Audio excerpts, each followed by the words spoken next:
Ah bah ça oui, ça a été le festival. Ben, tu sais ce qu'on dit des années 60, hein, si tu t'en souviens, c'est que tu les as pas vécus. Oui, bon ben moi j'ai eu ma période pétard, hein. J'étais jeune, j'étais rocker aussi. Mais oui, bon ben je te raconterai. Mais moi j'ai toujours jonglé avec 15 000 trucs, moi je suis jamais tombé là-dedans. Bah non, non, être un neuneu du pétard, comme un puceau qui suce son pouce. Excuse-moi, mais c'est pas très excitant. Ni même dans rien, en fait, je suis tombé dans rien. À part le sexe, peut-être, faut bien l'avouer. C'est un poison. Qu'on ne me parle pas de drogue douce et de drogue dure.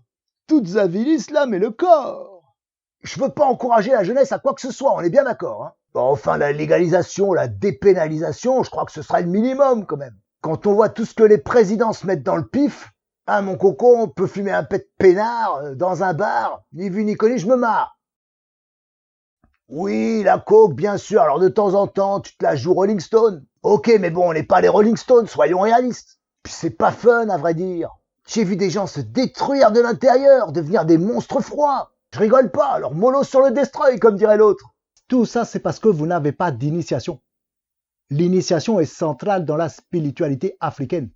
Sans elle, on n'a pas une connaissance intime des choses. On ne grandit pas. On reste un enfant de la vie. Mais ça a été un outil extraordinaire pour ouvrir les consciences. Aligner d'un coup tous tes chakras et ouvrir ton troisième œil, c'est ça.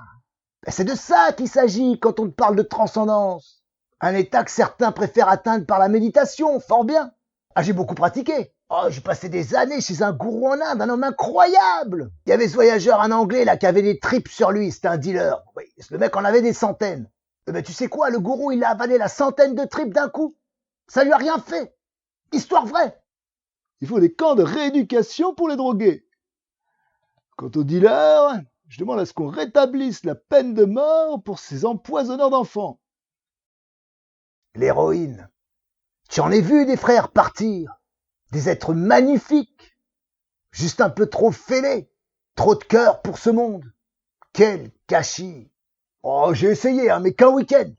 J'étais tellement une loque le lendemain, j'ai jamais été aussi mal de ma vie. Non, je pense à ce danseur incroyable. Un acteur aussi, Jamel, qui est mort d'une OD. On t'oublie pas, Jamel. Toute la troupe des Mimosas. Toute la bande Alino et Joël. On t'oublie pas. Quelle saloperie, la cam. Je garde toujours le souvenir de mon premier trip au LSD. Ah mais c'était énorme, énorme. Je me suis transformé en centaure géant et j'ai vu la fin du monde sous mes yeux. C'était un spectacle magnifique. La drogue dans la modernité est là pour compenser. C'est une initiation de pacotille.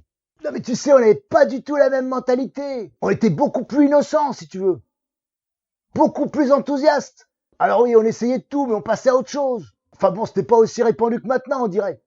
J'ai fait une teuf, comme disent les Jones. Il y a pas longtemps. Si, je te jure. Avec mon petit-fils. Mais c'est le supermarché de la drogue. Tu trouves de tout. Mais des trucs très bons, hein.